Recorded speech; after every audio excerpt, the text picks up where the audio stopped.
1장 15절에서 23절까지 말씀입니다. 에베소서 1장 15절에서 23절까지 말씀입니다. 한 절씩 교독하시고 마지막 절 합독하겠습니다. 311페이지입니다.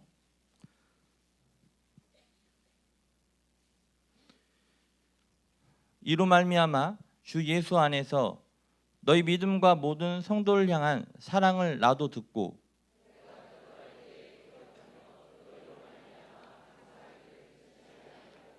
우리 주 예수 그리스도의 하나님 영광의 아버지께서 지혜와 계시의 영을 너희에게 주사 하나님을 알게 하시고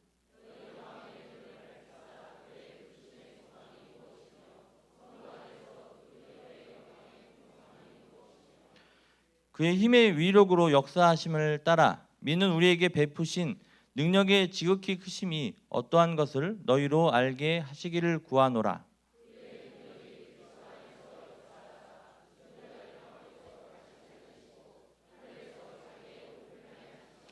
모든 통치와 권세와 능력과 주관과 이 세상뿐 아니라 오는 세상에 일컫는 모든 이름 위에 뛰어나게 하시고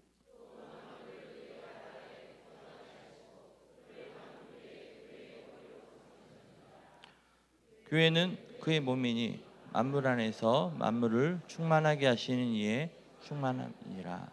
아멘. 우리 옆 사람과 인사합니다. 할렐루야, 축복하고 사랑합니다. 인사하겠습니다.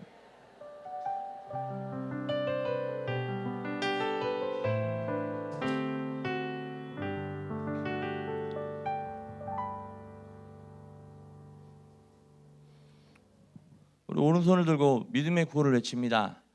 성령의 역사가 임하게 하소서. 아멘. 성령의 역사가 우리 사랑하는 성도님들, 이 자리에 계시는 성도님들에게 임하기를 축복합니다. 오늘은 성금요일, 예수님께서 십자가에 못 박혀 돌아가신 날입니다. 십자가 위에서 남기신 예수님의 7마디 말씀이 있는데 그걸 가상칠언이라고 하는데요. 화면 좀 띄워주시면 감사하겠습니다. 예수님께서 십자가에 달린 것이 오전 9시고요. 운명한 것이 오후 3시니까 십자가 위에서 6시간 동안 예수님의 생명이 유지되어 있었습니다. 빨리 죽지 않고 모든 고통을 겪으며 서서히 죽기 때문에 십자가의 처형은 가장 고통스러운 처형 방법입니다. 이 6시간 동안에 우리 예수님은 7마디 밖에 말씀을 하지 않았는데요. 사복음서에서 나타난 것을 통합해서 순서를 적으면 다음과 같습니다. 저기 글씨가 보이시나요? 한번 같이 예수님이 하신 7마디를 같이 한번 읽어볼까요? 시작. 아버지여 저희를 사하여 주옵소서. 자기 하는 것을 알지 못함이니이다. 오늘 내가 나와 함께 낙원에 있으리라. 어머니 보십시오. 당신의 아들입니다. 보라 내 어머니다. 엘리 엘리 라마 사박다니, 번역하면 나의 하나님 나의 하나님 어찌하여 나를 버리셨습니까? 목마르다. 다 이루었다. 아버지 내 영혼을 아버지 손에 맡깁니다. 저기서 처음부터 그 세 번째 말씀까지는 9시부터 12시 사이에 말씀을 하셨습니다. 그리고 12시부터 3시까지는 3시간 동안 아무 말씀도 하지 않으셨고 갑자기 온 땅이 어두워졌습니다. 그리고 오후 3시에 예수님께서는 나머지 네 마디 말씀을 연거푸 하시고 운명하신 겁니다. 마지막 7번째 보면은요, 예수님 공생의 기간에 그 마지막 하신 말씀이고 사역이기도 한데요. 뭐라고 하십니까? 아버지 내 영혼을 아버지 손에 맡깁니다. 예수님의 사역은 바로 기도로 마친 겁니다. 기도하러 나오신 우리 사랑하는 성도님들 인생 승리하시기를 주님의 이름으로 축복합니다. 그러면서 오늘 바울의 기도를 살펴보겠는데요. 믿는 사람이 믿지 않는 사람과 차이가 여러 가지 있지만 특별히 다른 것은 무슨 일을 하든지 믿는 사람은 기도하면서 한다는 겁니다. 교회 일만 기도로 시작하는 것이 아니고 크고 작은 사사로운 모든 일들을 기도함으로 시작하죠. 이 기도는 성도의 특권임을 믿습니다. 또 성도의 신령한 자산임을 믿습니다. 기도 없이 하는 일은 사탄이 두려워하지 않습니다. 또 기도 없는 성도의 노력은 사탄이 비웃습니다. 그러므로 우리가 기도하면서 일을 감당해야 할 것입니다. 기도는 무엇입니까? 영혼의 호흡이고, 우리가 아침에 하는 기도는 하나님의 자비와 은총의 보배함을 여는 열쇠고, 저녁의 기도는 하나님의 보호하심과 지켜주시는 문을 닫는 자물쇠와 같습니다. 그래서 바울은 성도들에게 기도할 것을 많이 권면했고, 바울은 친히 교회를 위해서 열심히 기도한 것을 알 수 있습니다. 오늘 15절 16절에 보면 기도를 시작하면서 감사의 기도를 하게 되는데, 이 본문의 말씀을 셋으로 나눌 수 있습니다. 첫 부분이 바로 감사인데요. 지금 바울은 옥에 갇혀 있습니다. 얼마나 어려운 형편인지 우리는 잘 알지 못합니다. 그런데도 바울은 에베소 교회를 위하여 기도하고, 또 기도할 때마다 먼저 넘치는 주님의 은혜를 감사한 것입니다. 16절에 보면 감사를 하기를 그치지 아니하였다는 말씀이 있죠. 이 감사는 바울 신앙의 특징이기도 합니다. 오늘 본문 말씀 외에 감사를 언급한 것이 이 바울 서신, 그러니까 신약의 27권 중에 절반이 바울이 썼는데 많은 부분에 감사에 대해서 얘기를 하고 있습니다. 이때 그리스도인의 별명이 뭔지 아세요? 감사하는 자였습니다. 그런 의미에서 감사를 모르면 참 그리스도인이 아닙니다. 그러므로 우리 각자를 돌아보는 성도님들이 되시기를 부탁드리겠습니다. 누가복음 15장에 보면 우리가 잘 아는 탕자의 비유가 나옵니다. 거기에 두 명의 탕자가 나오는데 집을 나간 둘째 아들 탕자가 있고요. 그리고 집에 남아있던 맏아들 탕자가 있습니다. 집을 나간 탕자는 말할 것도 없이 탕자입니다. 그러면 집에 있는 아들이 왜 탕자죠? 아버지 곁에서 사랑을 많이 받고 있으면서도 전혀 감사를 깨닫지 못하였기 때문입니다. 혹시 우리가 이 탕자와 같지 않은지 생각해 보시기 바랍니다. 기도에는 감사가 앞장서야 합니다. 기도가 하나님께 요구하는 것이라고 하면 감사는 요구하기 전에 나타낼 기도자의 자세라는 것이죠. 기도하기 전에 뭐 해야 된다고요? 감사하는 마음이 있어야 되는 거죠. 여러분들 지금 마음 가운데 감사하는 마음 있습니까? 그러면 기도하셔도 됩니다. 하나님 앞에 서는 자는 기도하기 전에 반드시 감사장을 먼저 내놓아야 한다는 거죠. 이 감사와 기도, 기도와 감사는 이 둘은 수레바퀴에 달려있는 두 바퀴와 같습니다. 바퀴 하나만 가지고는 수레가 갈 수가 없지 않습니까? 믿는 성도들은 하나님 앞에 나아갈 때 감사하고 기도하고 또 기도하고 감사해야 할 것입니다. 이 두 개의 바퀴를 탄 수레를 타고 가듯 우리가 나아가야 된다는 거죠. 감사가 없는 기도는 원망이나 넋두리가 되기 쉽습니다. 그리고 기도 없는 감사는 무의미한 인사말이 되기 쉽습니다. 바울은 이 두 가지를 잘 조화시켜 믿는 성도들을 권면하고 있습니다. 바울이 무엇을 감사했습니까? 15절 함께 읽어보겠습니다. 15절 시작. 이로 말미암아 주 예수 안에서 너희 믿음과 너희 성한 사랑을 나도 듣고.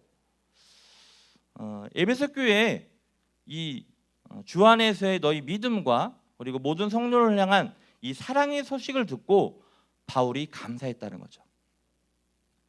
은혜스러운 교회는 어떤 교회입니까? 여기서 말한 바로 믿음과 사랑이 충만한 교회임을 믿습니다.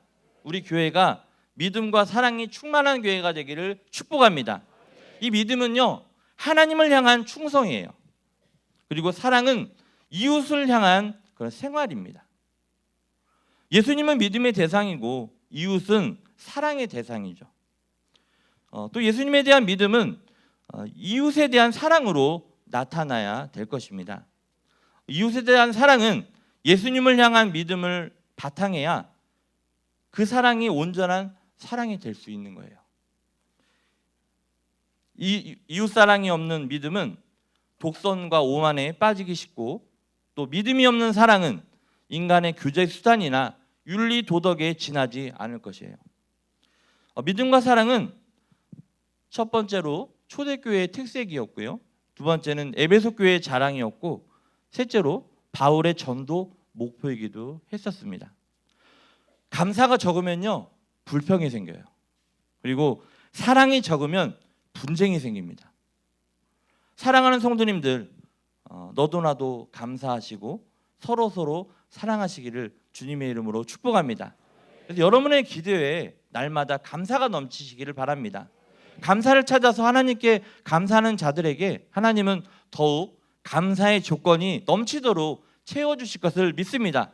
그러므로 날마다 시간마다 감사하여 기도하는 성도들이 되시기를 부탁드립니다. 기도의 내용이 나와 있습니다. 17절부터 19절까지. 바울은 먼저 기도의 대상에 대해서 언급하고 있어요. 17절에 보면 우리 주 예수 그리스도의 하나님, 영광의 아버지께서라고 말씀하고 있습니다. 얼마나 놀라운 분인지 모릅니다. 우리의 기도의 대상은 하나님이십니다.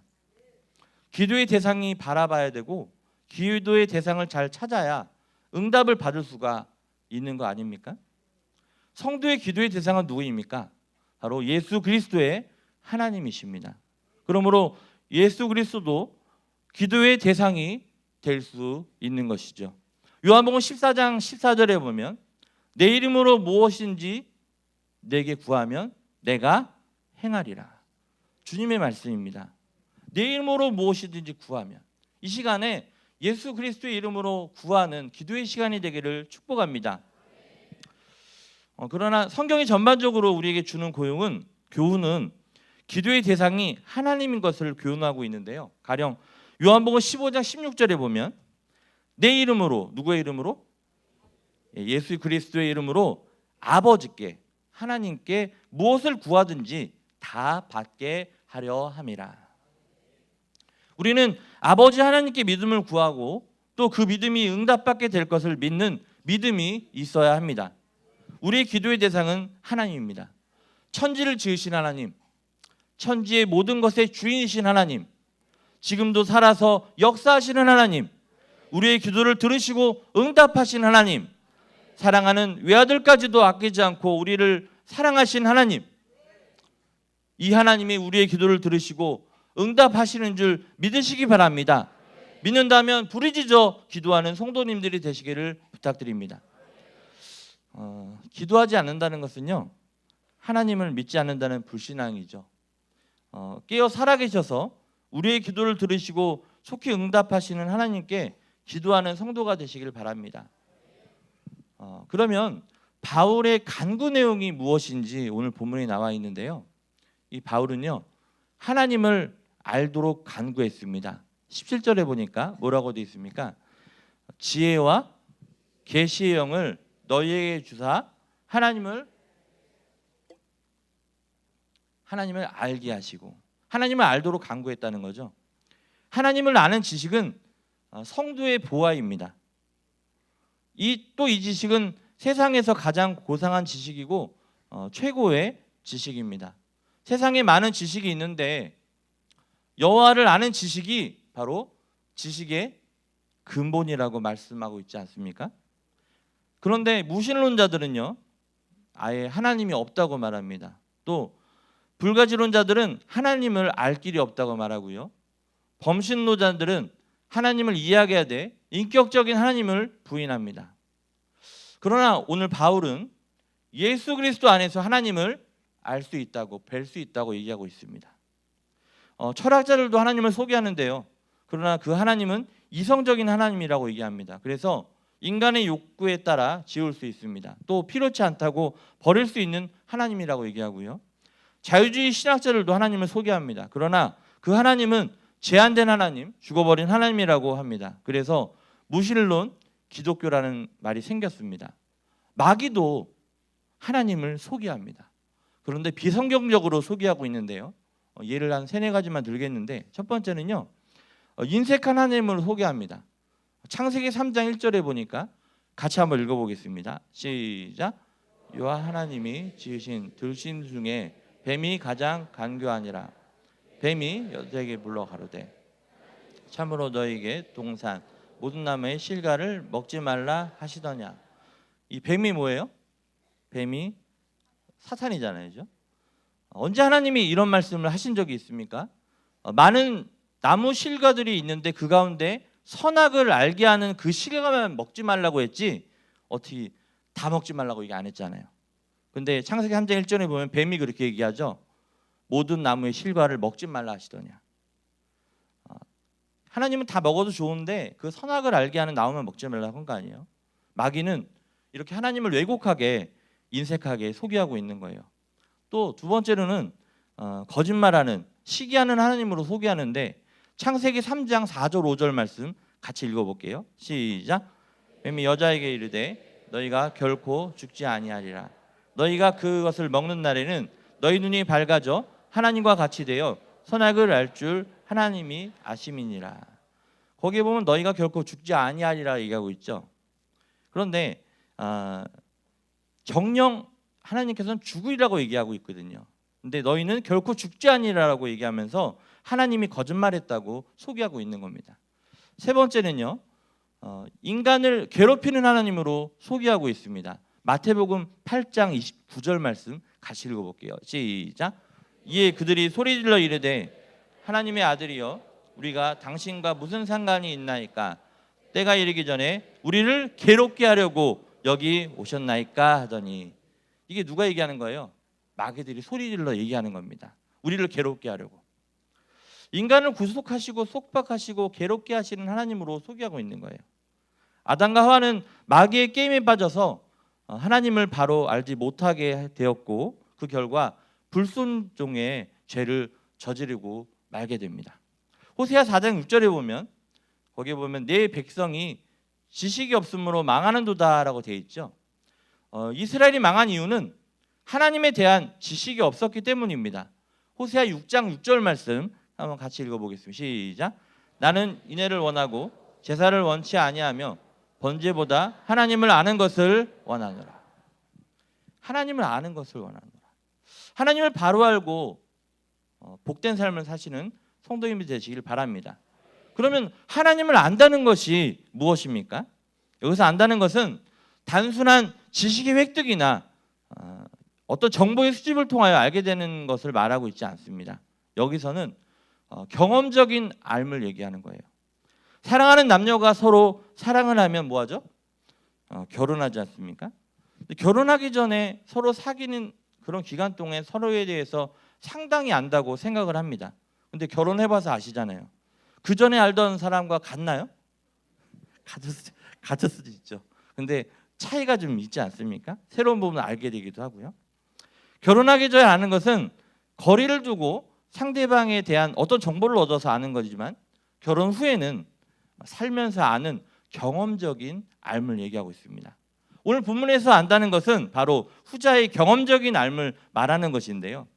그러므로 바울이 하나님을 알도록 기도한 것은 에베소 교인들이 하나님을 전혀 몰라서 알게 해달라고 기도한 것이 아니라 하나님을 더 깊이 체험적으로 알게 해달라고 기도한 것입니다. 우리 사랑하는 수ing교회 성도님들이 하나님을 지금도 알지만 더 깊이 알아가면서 체험적으로 아는 성도님 되시기를 주님의 이름으로 부탁드립니다. 그러면 어떻게 해야 하나님을 바로 알 수 있는가요? 오늘 본문에 나와 있죠. 뭐라 되어 있습니까? 17절에 보면 지혜와 계시의 영을 너희에게 주사. 지혜와 계시의 영을 누구에게? 여러분들에게 주라. 다 받으시기 바랍니다. 이것이 참으로 중요합니다. 하나님을 아는 지식을 간직하려고 할 때에는 바로 성령님의 조명이 없이는 불가능하다는 거죠. 성령님의 조명이지 않으면 불가능하다는 거예요. 이 지혜와 계시는요.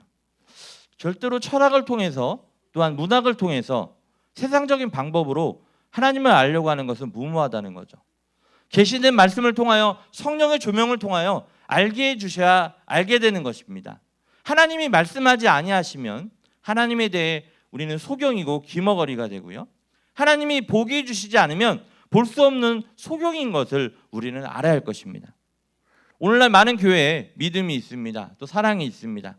그러나 능력 있는 성령의 역사가 없기 때문에 하나님을 바로 아는 지식이 부족한 교회들이 많습니다. 우리 교회는 안 그렇죠. 그렇기 때문에 미신으로도 흘러가고 샤머니즘으로 흘러가고 또 미혹당하기도 하고 사랑을 이야기하는 그 사랑이 외식적으로 흘러가는 경우가 많이 있다는 겁니다. 기도에 감사가 넘치는 성도, 살아계셔서 역사하신 하나님을 기도하는 성도, 하나님을 체험하는 성도가 여러분들이 되시기를 주님의 이름으로 부탁드립니다. 그리고 어떻게 또 하나님을 바로 알 수 있냐면요, 18절에 보면은요, 마음 눈을 밝도록 간구했다는 겁니다.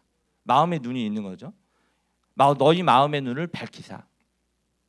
우리가 사람이 소유한 것 중에 소중한 것이 무엇인 줄 아십니까? 따라합니다. 마음입니다. 여러분들 마음 다 있잖아요. 마음이 정말 소중한 거예요. 그래서 그 마음을 지키라고 성경에서 곳곳에 얘기하고 있거든요. 근데 그 마음을 내가 못 지킵니다. 연약해서. 누가 지켜줘야 돼요? 모든 지각에 뛰어난 하나님의 평강이 우리가 그리스도 예수 안에 살 때 우리의 마음과 생각을 지키신다 말씀하고 있거든요. 그 하나님께서 여러분들의 마음을 지키시기를 축복합니다. 마음 따라 인생 따라. 결국 마음의 결정대로 인생이 결정되는 겁니다. 마음은 인간의 중심입니다. 핵이고요, 바탕이고요. 그러므로 바울은 마음의 눈이 밝기를 위해 기도했다는 것이죠. 여러분, 눈의 기능이 뭐죠? 눈의 기능? 보는 것입니다. 인간의 많은 감각기관 중에 본다는 것은 참으로 중요합니다. 저도 이제 눈을 이렇게 가리고 또 아주 깜깜할 때 보세요. 얼마나 답답합니까, 그죠? 눈이 볼 수 있다는 게 얼마나 복인지 몰라요. 근데 이 보는 것도요, 세 가지 종류가 있다는 거예요. 육안, 그리고 지안, 영안이 있습니다.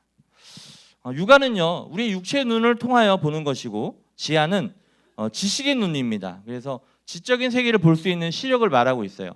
글을 모르는 사람을 우리는 뭐라고 얘기하죠? 글을 모르는 사람? 까막눈이라고 얘기하지 않습니까? 그래서 그분은 뭐예요? 하얀 거는 뭐고? 종이고, 까만 것은 글씨, 그죠? 그러니까 지식의 세계가 있다는 거죠. 그게 지안입니다. 그리고 마음의 눈, 영안이 있다는 거죠. 이 영안은 뭐예요? 영적인 세계를 보는 눈을 말하는 것입니다. 보이지 않지만 영적인 면에서는 하나님의 살아계심과 역사를 보는 것이고, 영적인 세계의 질서를 알고 아직은 현실에 나타나지 않았지만 믿음을 통해서 다가오고 있는 하나님의 세계를 보는 것을 말하고 있습니다. 성경은 이렇게 육안으로 볼 수 없는 영적인 세계가 더 중요하다고 가르치고 있는데요. 특별히 고린도후서 4장 18절 말씀 같이 읽어봅니다. 시작. 우리가 보이는 것이 아니요 보이지 않는 것이니 보이는 것은 잠깐이요 보이지 않는 것은 영원합니다. 아멘. 이 말씀 가슴에 새기시기 바랍니다. 보이지 않는 영적인 것이 중요하다는 거죠. 근데 우리는 보이는 것으로 보고 사는 사람들이 많지 않습니까? 여러분들은 보이지 않는 영원한 생명을 붙잡고 살아가는 그런 삶이 되시기를 바랍니다. 그러므로 바울은 에베소 교인들의 영안이 열리기를 위해서 기도했다는 거예요. 성도님들 위해서 기도할 때 이 기도 이렇게 하세요. 하나님, 저 성도님 영안이 열리기를 축복합니다. 기도합니다. 영안이 열려야 해결되거든요.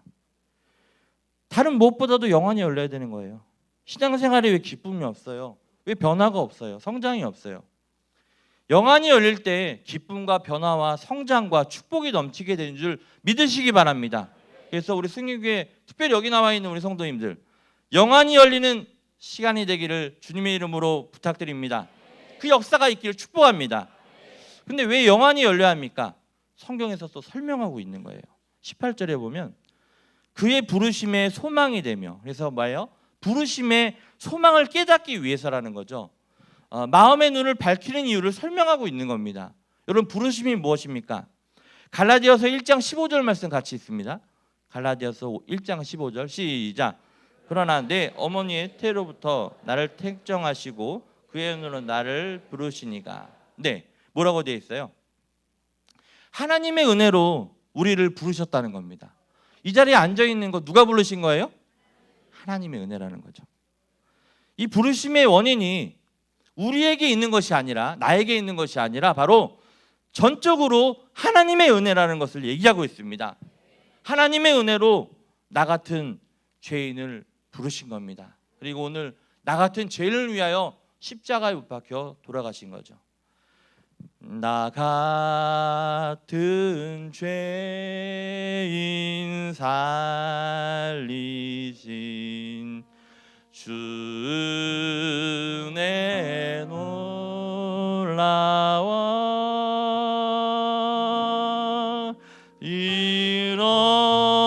잃었던 생명 찾았고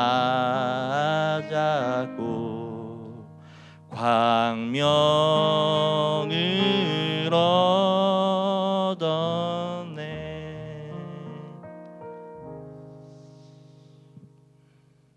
이 찬양의 고백이 여러분들의 고백이 되면 믿습니다. 디모데서 1장 9절에 보니까 같이 읽어볼게요. 시작. 하나님이 우리를 구원하사 거룩하신 소명으로 부르심은 우리의 행위대로 하심이 아니요 우리 오직 자기의 뜻과 영원전부터 그리스도 예수 안에서 우리에게 주신 은혜대로 하심이라. 이 부르심은요 거룩한 부르심이라고 하였습니다. 이 부르심은 영광스러운 부르심입니다. 그럼 부르심의 소망은 무엇입니까? 하나님의 은혜로 우리를 부르신 이유가 어디에 있습니까? 부르심의 뜻이 무엇이냐 깨닫기 위해서 우리가 바로 영양이 열려야 된다는 것이죠. 애굽에서 종살이했던 이스라엘 백성을 하나님이 부르셔서 출애굽을 시키셨습니다. 지금 목사님 출애굽 지금 강의하러 가시지 않았습니까? 그들은 왜 출애굽 시키셨습니까? 목적이 있잖아요. 약속의 땅 가나안에 들어가는 것이 목적이었고 또 하나님께만 예배하고 영광 돌리는 것이 목적이었었습니다. 그런데 이스라엘 백성들의 그 부르심의 소망을 이스라엘은 생각하지 못했습니다. 당장 눈앞에 떡 한 덩이, 고기 한 덩이만 생각했던 거죠. 눈앞에 아니란 생각만 했었습니다.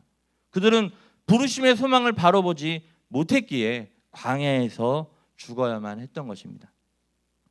우리가 잘 알고 있는 다윗은 사무엘을 통해서 부르심의 소망을 분명히 깨달았죠.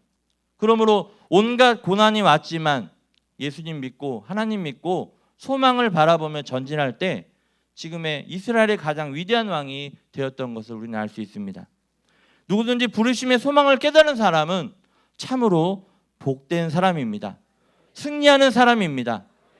마음 눈이 밝아져서 부르심의 소망을 깨닫는 성도들이 되시기를 부탁드립니다.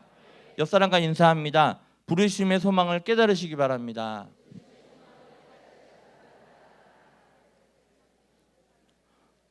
네, 18절에 보면 또 이제 두 번째 나와 있는데요. 그 기업의 영광이 풍성이 무엇인지 알게 하며라고 되어 있거든요. 사실 이 해석이 좀 어려운 게 사실인데 그래서 다른 성경을 좀 찾아봤습니다. 현대인의 성경 먼저 이제 이 말씀을 한번 읽어볼까요? 18절 말씀 한번 같이 읽어볼게요. 시작. 너희 마음의 눈을 밝히사 그의 부르심의 소망은 무엇이며 성도 안에서 그 기업의 영광의 풍성함이 무엇이며. 이거를 현대인의 성경은 어떻게 번역했는지 있습니다. 시작. 성도들과 함께 여러분이 물려받을 축복이 얼마나 놀랍고 큰 것인지를 알게 하여 주시기 바랍니다. 한글 KJV 성경 읽어보겠습니다. 시작. 하나님께서 성도들에게 주신 상속의 영광이 얼마나 풍성한지 이해가 좀 되시죠?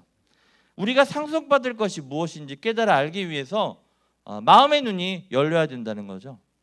성도는 우리들은 이 다음에 받게 될 풍성한 상속이 주님께서 준비하고 계심을 믿으시길 바랍니다. 주님께서 우리를 위해 준비하신 것이 얼마나 아름다운 것인지 우리는 깨달아 알아야 될 것입니다. 그러면 주님이 우리에게 주시는 상속이 무엇입니까? 또 그 기업의 영광이 무엇입니까? 그것은 바로 따라합니다. 풍성한 것입니다. 세상과 비교되지 않는다는 거예요. 천국을 얘기하고 있거든요. 예수님이 이 땅에 오신 것은 천국을 소유해 주기 오신 거거든요. 이 땅에도 천국이 있습니다. 하나님 나라가. 그리고 우리가 진짜 죽으면 또 하늘나라에 가는 거고요. 천국을 예비하신 거죠. 여기서는 새 하늘과 새 땅, 새 예루살렘이라고 얘기하고 있는데요. 영원한 하나님 나라를 우리를 위해서 준비해 두셨습니다. 슬픔도 없고 고통도 없고 눈물도 없고 아픔도 없고 또 죽음도 없고 언제나 기쁨만 있는 나라, 우리의 아버지 하나님 구세주 예수 그리스도가 통치하는 평화의 나라가 예비되어 있음을 믿으시기 바랍니다. 주님이 우리를 위해 그 나라를 예비해 두셨다는 거예요. 누구든지 예수님을 믿는 자는 그 나라에서 영생을 누리는 줄 믿으시기 바랍니다. 탕자의 비유에 나오는 큰아들은 상속의 풍성을 알지 못했어요. 자기에게 물려줄 기업의 영광이 어떤 것인지 알지 못했던 거죠. 그러므로 아버지 앞에서 불평하는 아들이 되고 말았던 거죠. 이미 아마도 깨달았다면 그렇게 행동하지 않았을 것입니다. 우리가 잘 알고 있는 노아도 그 영광의 기업의 풍성을 알았기에 남들이 다 손가락질하고 미친 짓이라고 해도 도저히 상상할 수 없는 큰 방주를 산꼭대기에 만들지 않습니까? 왜요? 하나님이 주시고자 하는 기업인 생명을 알았기에 헌신한 것입니다. 벌벌 떨고 두려워하며 주님을 모른다고 부인했던 주님의 제자들이 목숨을 아끼지 않고 죽기까지 순교하며 충성하지 않았습니까? 그들은 영안이 열려서 그 기업의 영광의 풍성을 알았기에 보았기에 그렇게 할 수 있었던 겁니다. 다시 말해서 부활의 주님을 만났기 때문에, 생명을 만났기 때문에. 스데반은 순교하는 자리에서 그 기업의 영광의 풍성을 보았습니다. 영안이 열려 그 기업의 영광의 풍성을 보고 아는 성도님들이 다 되시기를 축복합니다. 마음의 눈이 열려 하나님이 우리에게 상속하신 놀라운 기업을 바라보고 믿음으로 승리하는 성도님들이 다 되시기를 부탁드립니다. 19절 말씀 보면 이제 하나님이 베푸신 능력의 크기를 우리가 알기 위해서라고 얘기하고 있는데 19절 말씀 같이 읽어봅니다. 시작. 베푸신 어떠한 것을 너희로 알게 하기를 구하노라. 여기서 말하는 능력은 이미 우리들에게 베푸신 능력을 말하고 있습니다. 즉 이미 하나님이 우리에게 베푸신 능력의 크기가 어떠한지 알기를 원한다는 거죠. 하나님은 이미 우리에게 어마어마한 능력을 주셨습니다. 그런데 우리가 그것을 모르고 이 능력을 사용하지 못하고 있는 거죠. 예수님 믿고 거듭날 때 하나님은 우리에게 세상을 이기고 위대한 업적을 성취하며 놀랍게 살라고 능력을 주셨습니다. 바울은 이 어마어마한 능력을 가지고 전 세계에 돌아다니며 고난과 싸우고 환난을 이기며 전 세계를 복음으로 바꾸는 위대한 일을 했었던 것이죠. 그래서 바울은 에베소 교회의 성도들에게 마음 눈이 밝아져서 영안이 열려서 하나님이 이미 베풀어 주신 이 능력이 얼마나 어마어마하게 큰지를 깨닫게 되기를 원한다고 기도하고 있는 것입니다. 그러면 하나님이 주신 능력은 무엇입니까? 20절에서 22절까지 말씀을 같이 읽어보겠습니다. 20절에서 22절 시작. 그의 능력이 그리스도 안에서 역사하사